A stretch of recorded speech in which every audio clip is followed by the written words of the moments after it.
د کهانۍ شروعات د یو څو دوستانو نه کیږي. دیو د چکر د پاره د سمندر غاړې ته راغلي وي او د شپې په ټیم کې دیو ډیر خوشاله یو خپل انجایمنټ کوي، خو په دې وخت کې دیو ته سسیز میلاو شي.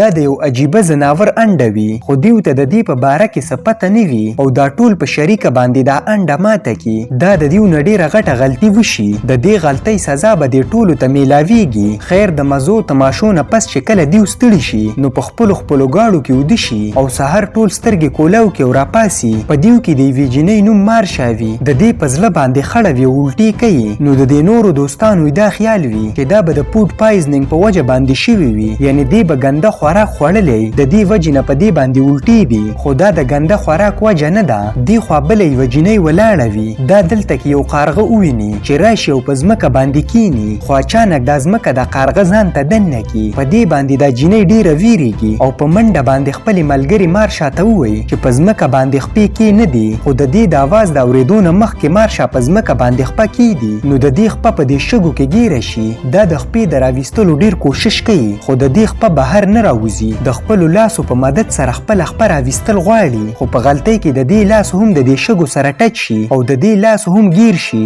دا ډیره ګبراو شي او چغې شروع کی. نو په ګاډي کې د مارشا یو ملګری ناست وي. دا راپاسي او د مدد دپاره ورځي، خو دا نور ملګري منع کوي چې ته په ځمکه باندې خپه کې نه دي. خو دا د چا خبره وانه وري او څنګه چې په ځمکه روان شي نو د دې خپې ونښلي او راوغورځېږي. دغه شانته کې دا په دې ځمکه باندې ونښلي. دا دلته نه د پاسېدو ډیر کوشش کوي، خو د دې پوستکی په دې ځمکه باندې پاتې شي. د دې د حالت چې دا نور ملګري وویني نو ډیر ګبراو شي. دیو د ګاډي د سټارټولو کوشش کوي چې د خپل ملګري مدد وکړي، خو د دیو ګاډی نه سټارټېږي. بل یو ملګری د دې طرف ته یو سکیچ بوټ غوځار کړي، خو د دې حالت اوس ډیر خراب شوي او په لږ ټیم کې د دې ټول جسم په ځمکه کې دننه شي. دا ټول ډیر ویریږي او دلته نظر تر زره د وتلو فیصله وکړي. په ګاډي کې چې د جون نومې کم ډریور دی، دا یو ځل بیا د ګاډي د سټارټولو کوشش کوي، خو د دې ګاډی نه سټارټېږي. دې خوا موږ یو پیړ انسان وینو کوم چې په یو ډرم کې پساو شوی دی. د دې ملګري ورته وایي چې ته په دې ډرم کې خوځه مه،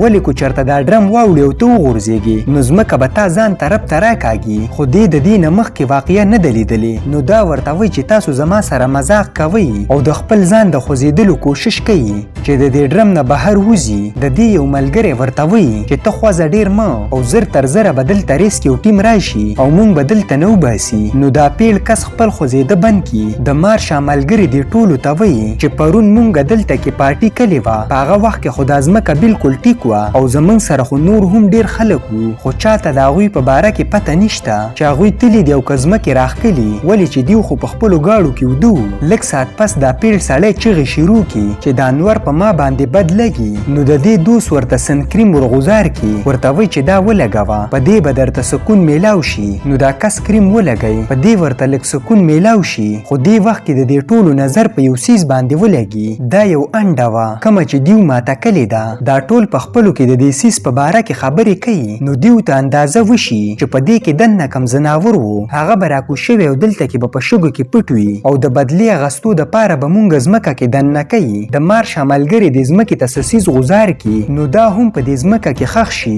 دې ټولو ته داسې اندازه وشي چې دا ځناور په دې ځمکه کې دننه دی. جون دې ټولو ته وایي چې مونږ به تر کمې دلته کې دغسې ناست یو، مونږ له دلته نه وتل پکار دي. نو دا یو سکیچ بورډ راواخلي او د ټولو نه مخکې د ټیبله پورې ځان رسوي، ولې چې دیو وږي شوي دي او د مارشا په بیګ کې د خوراک څه څیزونه دي. دا چې ټیبل ته ورسي څنګه چې دا بره خپه کېدي نو د دې سکیچ بورډ خوی شي او دا دلته نه په غورځېدو شي. ډېر په مشکله باندې خپل ځان بچ کړي، خو د ځمکې ته نږدې شوی وي. نو د ځمکې نه د چینجو په شکل باندې څه څیزونه راوچتېږي او د دې خېټه زخمي کړي. خو جون همت وکړي او دې ټیبل ته ځان ورسوي. جون د مارشا د بیک نه کیلې راواخلي او څنګه چې یوه کیله وخوري نو په دې باندې هم د مارشا په شان الټې ولګي. او کله چې د دې نظر په خپله خېټه ولګي نو د دې خېټه ډیره زیاته زخمي شوې وي. دا ټول د جون د پاره ډیر خپه وي، خو جون ورته وایي چې دا معمولی زخم دی، تاسو د خپل ځان حفاظت وکړئ او ټولو ته د اوبو بوتلې ورغوځار کړي. خو د وخت تېرېدو سره سره د جون د زخم نه وینې روانې شي او دې ته ډیر زیات درد رسي او د ټیبل باندې سملي او بېهوشه شي. په ګاډي کې چې کومه جینۍ ناسته وي نو دا وایي چې زموږ د ټولو موبایل د ګاډي په ډیګۍ کې دي، موږ له دا موبایل راغستل پکار دي چې د دې په ذریعه باندې څوک خبر کړو، خو د دې لاس د ګاډي ډیګۍ ته نه رسي.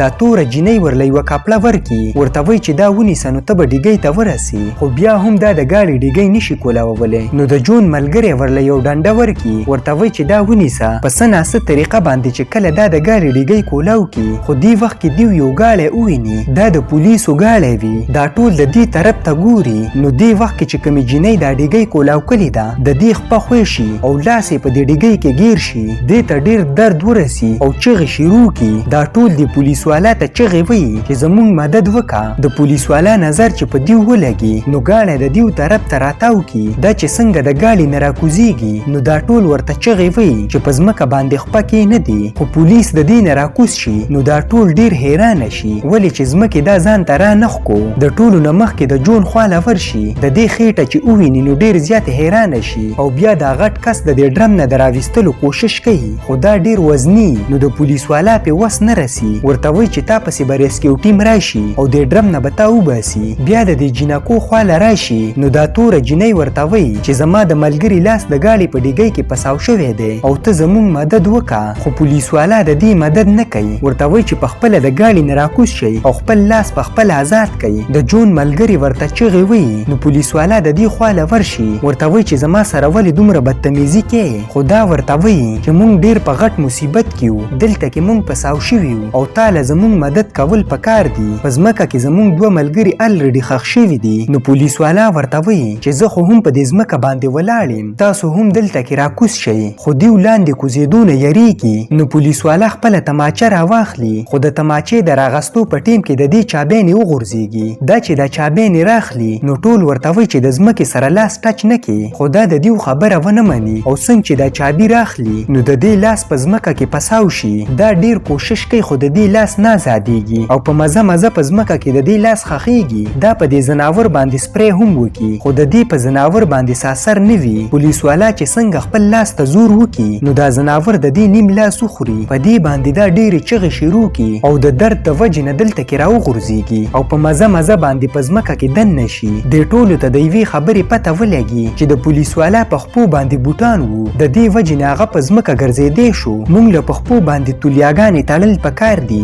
دغه شان مونږ دلته نه وتی شو. دا توره جینۍ چې تولیا ورغوزار کړي نو د دې په نیوله باندې د جون ملګری دلته نه وغورځېږي. لاندې په ځمکه باندې د چینجو غوندې څیزونه راوځي او د دې په جسم پسې ونښلي. دغه شان په لږ ټیم کې دا هم مړ کړي او لږ ټیم پس دا په دې شګو کې پټ شي. په دې باندې د دې ټول ملګري ډېر خفه یي، دیو ټول ډېر زیات جاړي. د جون ملګري ګاډي ته ځان رسول غواړي چې د ډیګۍ نه موبایل راواخلي نو دا دلته نه ګریل وباسي، د دې په ذریعه باندې دلته لار جوړه کړي او دا د ګاډي ته راودانګي. څنګه چې ګاډي ته راورسي نو د ټولو نه مخکې د تورې جینۍ له یوه څپېړه ورکړي ولې چې دیو دلته دې جینۍ راوستي وو. خیر د دې نه پس دوی دواړه د دې جینۍ د لاس د دې ګاډي نه راویستل غواړي او ډېر په مشکله باندې د دې لاس راوباسي. دې خو هغه پیړ کس ته ډېر تکلیف وي ولې چې د دې جسم ډېر غټ دی او د دې ډرم د غاړې په وجه باندې د دې جسم ډېر خوږ شي. د دې د زخمونو نه ډېره وینه روانه وي خو دا وینه لاندې په دې ډرم باندې کوزیږي. په وینه پسې دا ځناور راوچت شي او د وینې نه دې ته پته لګي چې دلته کې انسان موجود دی. دې خوا دا درې واړه جینکۍ د ګریل په ذریعه باندې ټیبل ته تلل غواړي.